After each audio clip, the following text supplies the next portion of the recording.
Hello, this is Crypto Neptune, and in this video, we are going to look at the recent price action of Telcoin. We're also going to look at what is the holdup with the rollout of digital cash. We have some remittance transfer payment news in this video, so let's go ahead and dive right into it. Remember, nothing I say is financial advice. Only use risk capital in anything crypto. And thank you to those who continue to support the channel. So Telcoin over the last month, it's down 22.59%, and the price sits at 2017 and some change. So you do you, far as whether you want a DCA in at these low lows, but they always say buy on red days. And then here the market cap is sitting at 133 million. 24-hour volume is 842K. Definitely would like to see that volume increase. But as the market, does a positive turn, look for that volume to increase. And essentially, with the digital cash, kind of moving on to that, Paul Neuter had put out a message basically saying, hey, digital cash could potentially be right around the corner. It's out of our control. But Jeff kind of reiterated and says, hey, Slacky, his message clearly stated expected and was not an explicit guarantee. The holdup is out of our direct control, as mentioned, and remains ready to go internally. A formal update will come, and no one is hiding. And we are as excited as ever to share more about digital cash as soon as we're able. Digital cash is one of many ongoing projects, and I can assure you that we're all heads down on a number of exciting things coming down the pipeline. So that's what's happening there. And then Mike Floyd, he put a message out basically stating banks have long been America's most trusted custodians, and regulators should work with them so they can provide the same services for digital assets that they have to other asset classes through the years. So essentially, it's on the government level. Kind of what's the hold up here. And I kind of asked ChatGTP, what does repealing SAB 121 mean for banks, and how does this help crypto investors? Repealing SAB 121 means banks no longer have to record a liability for safeguarding crypto assets, easing their regulatory burden and improving balance sheets. For crypto investors, this could lead to increased bank participation in the crypto market, potentially offering more services and stability. So essentially, the regulators need to work with the banks. And I think they just want to hold crypto off the balance sheets, just like any other asset, is kind of my understanding of it. But it's just kind of the hang up here. That's what's kind of having things kind of moving a little bit slow with regards to that. And let's see what else. Let's go back down here. Some more information regarding Telcoin.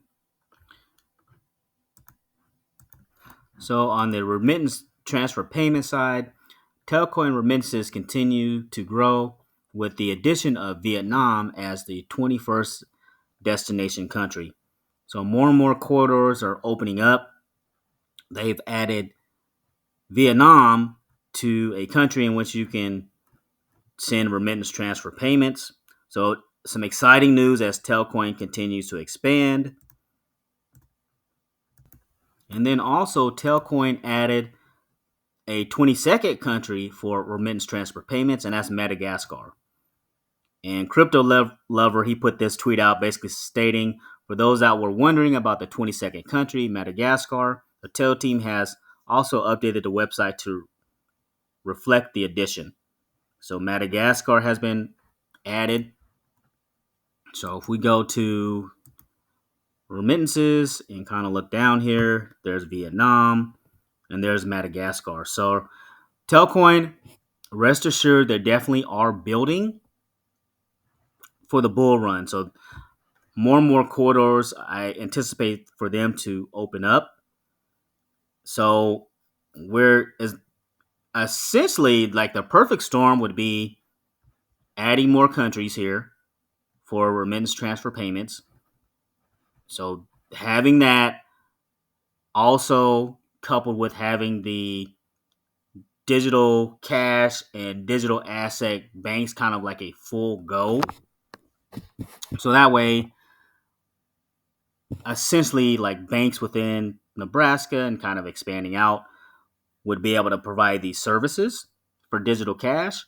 And then, the icing on the cake would be kind of be like the Telcoin network, having that fully functional with more partners. So more news to come on that.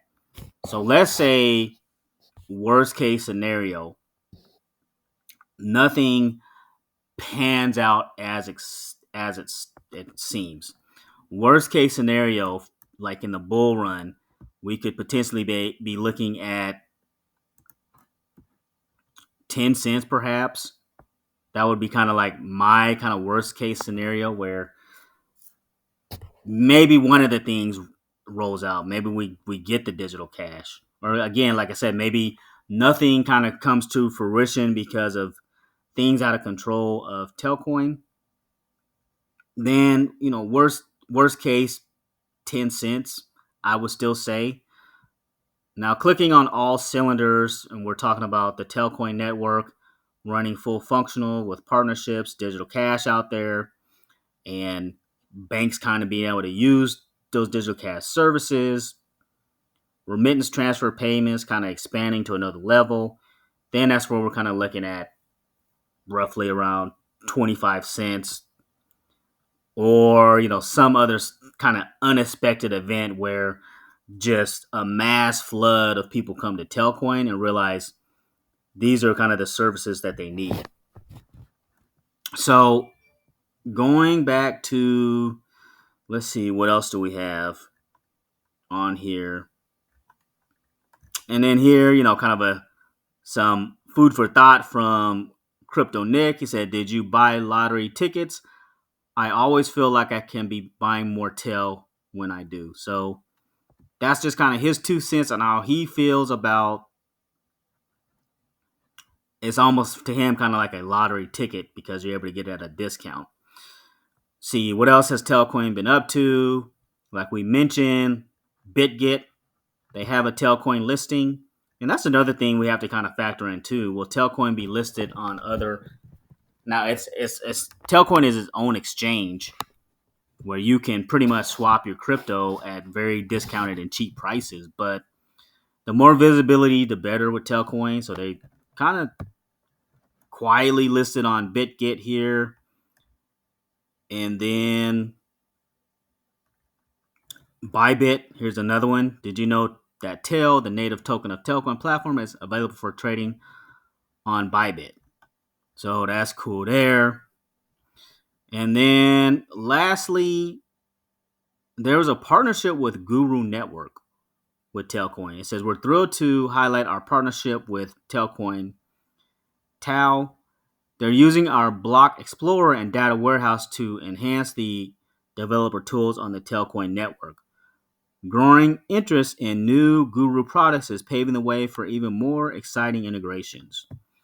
So, kind of packing that in all together, Telcoin, despite what people are thinking, they have been building.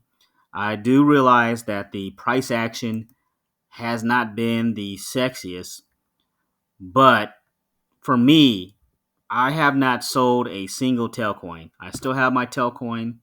I haven't sold any because what would be the point of that? When you have conviction in something, you kind of just wait it out to see what happens. Like I said, I don't know. I can't predict the future. What I do know is I know Telcoin they've been building and building and building their social media. They continue to put stuff out on social media. They continue to tweet out social media, give community updates. So, and again, the main mission for Telcoin is bringing financial inclusion to the banked, unbanked, and underbanked worldwide. So they're trying to give that financial inclusion worldwide. So we'll see what happens. But I wanted to thank everybody for listening, and thanks for stopping by.